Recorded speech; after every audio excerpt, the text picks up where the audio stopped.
Bianey Garcia. So I was the AzAEYC Scholarship recipient for the year 2023. I live in Yuma, Arizona, and I am so grateful to have been given this opportunity.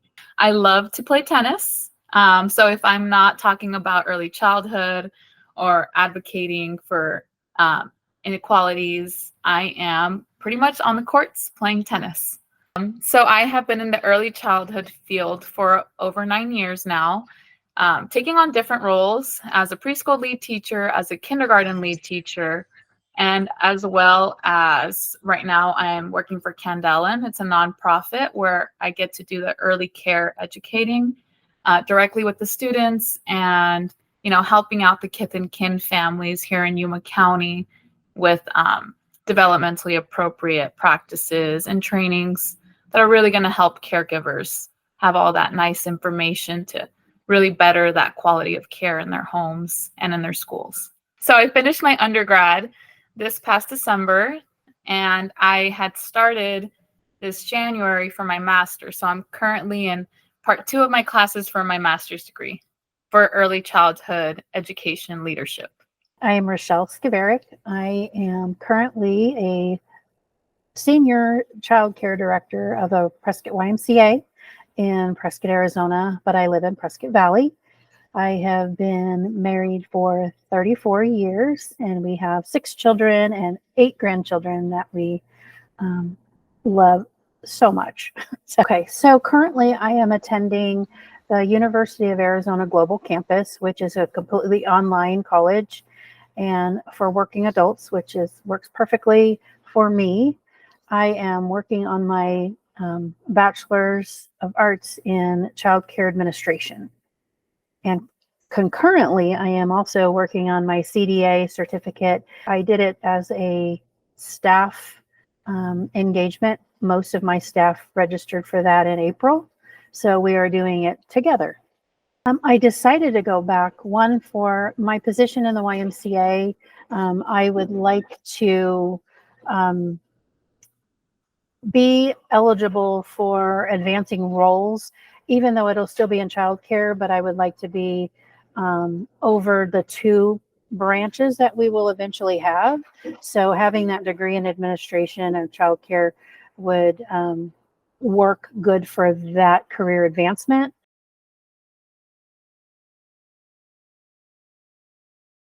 Since I was in Head Start years ago, wanting to be a teacher, I had the best preschool teacher in Head Start, and she just really, really was a role model to me, and I just wanted to be, and I still continue to thrive to be just like her. And she was empathetic. She didn't speak any Spanish, but she tried with my family. My family were only Spanish speakers when we went to her classroom, and she really showed me how taking that extra step for families can really be, that kind, warm embrace that many families need. So I really thrive to be like that. And every day I kind of set myself to like, how can I help this family, or how can I extend some kindness to someone else? So taking on this leadership position really helped give a voice and empower those families that face a lot of those inequalities, that marginalized group of people that I see here a lot in my community. So I just really want to be a voice to them. And so I had no intentions of ever getting an early childhood education. I've always loved children. I was growing up as a teenager. I babysat. I was always at people's homes and taking care of their children, and it was just kind of natural for me. However, when I first went to college, I wanted to be an athletic trainer. I wanted to work on the sidelines of a professional football team, and that's what my dreams were. However, I became a mother during college, and shortly after that, when I then had 2 and then 3, and then my oldest daughter was 4, and she missed that kindergarten cutoff, so she was almost 5. And I put her in preschool. The director came to me and said, "Are you interested in a job? I've got some summer positions available with school age." I'm like, sure, why not? Might as well work, And and support my daughter in childcare. So I went to work for her, and then that summer turned into, she offered me a preschool teacher position. I was working with the young threes, and it kind of blossomed into my career. But she was such a good director, and she provided me such a good foundation. I just wanted more.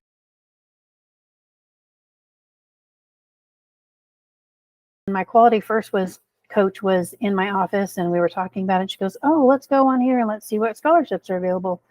And found it and applied and reached out to a couple of my mentors and said, "Can you write me this reference letter of recommendation?" And I got it and just completed everything I needed to do. So it was spur of the moment, and thank goodness for my Quality First coach.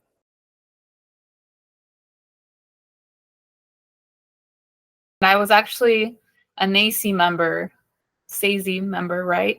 From Tucson when I was working at an early childhood learning center. Our director was amazing and got all of her staff NAEYC memberships. So I got to attend AzAEYC conferences, and I was able to learn about, the Arizona Association. So I had already kind of looked into this, and I had seen that there were so many scholarship opportunities throughout the years. So I really wanted to kind of just take advantage of the benefits of being a member for NAEYC and being aware of these awesome opportunities.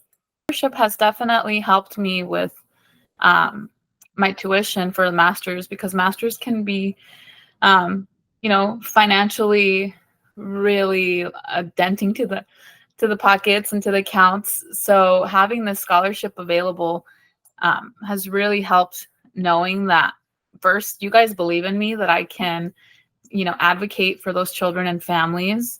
And also you guys are really trusting me with these funds to, make sure that I am expanding my educational journey. So it's been such a pleasure and so nice knowing that I have you guys as support.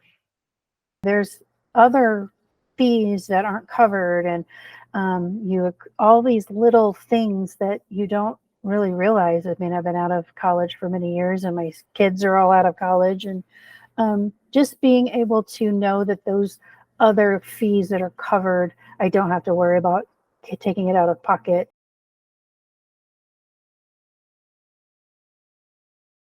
With the AzAEYC, it's been nice, one, because of trainings and being able to hear what's happening in Arizona and learning about advocacy days and just the resources they provide to us as directors. It's been very valuable, and I really appreciate being able to go onto their website and finding articles that can support me as a director, but also articles that can support staff. Being a member of, NAEYC and AzAEYC comes with so many benefits. I mean, you go on the websites and there's all sorts of programs and tools and resources that really offer help, not just for, early childhood staff, but for families as well, and overall helping the children. So I really think that it's valuable to me to be a member. And also there's networking opportunities that are there, and just getting to know and build that relationship with other people who have the same passion as us.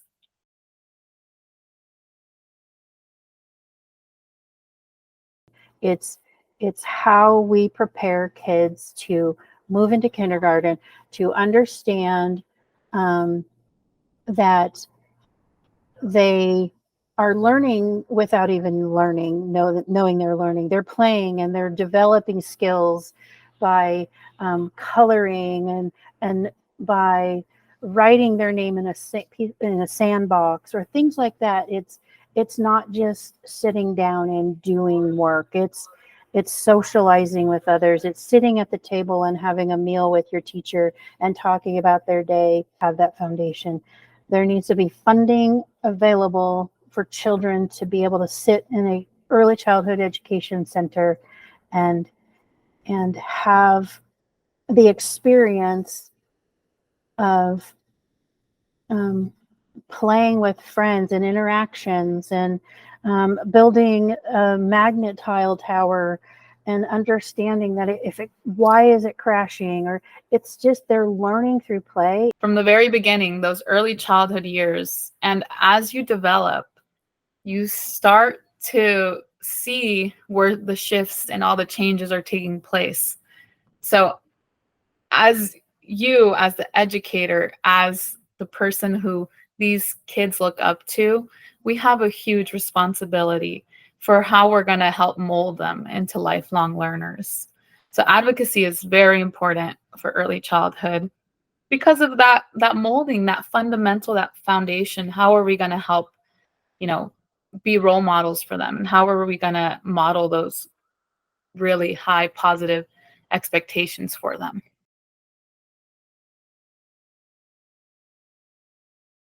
Advice for ECE students that I think is critical is to prioritize their well-being, to have fun, and to really try their best to make ethical decisions.